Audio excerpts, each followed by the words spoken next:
Baselworld ouvre ses portes. L'inauguration a eu lieu ce matin en présence du conseiller fédéral Uli Maurer.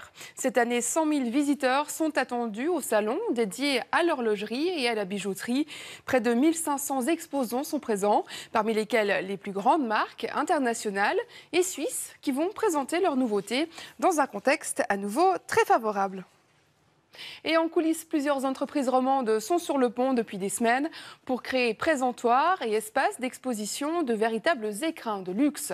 Pour se démarquer sur un marché toujours plus compétitif, les horlogers n'hésitent pas à investir des millions. Geneviève Danton.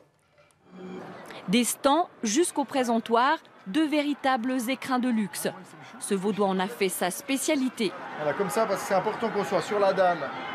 Xavier réinvente depuis 15 ans les vitrines d'exposition.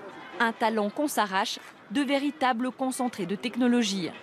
Le prix des vitrines, il y a des fourchettes qui sont absolument énormes. Ça va de 3 000 francs à plusieurs centaines de milliers de francs. Ça dépend maintenant si la marque a envie de marquer le coup, de faire un événement exceptionnel, de payer des coûts de développement, de garder des exclusivités.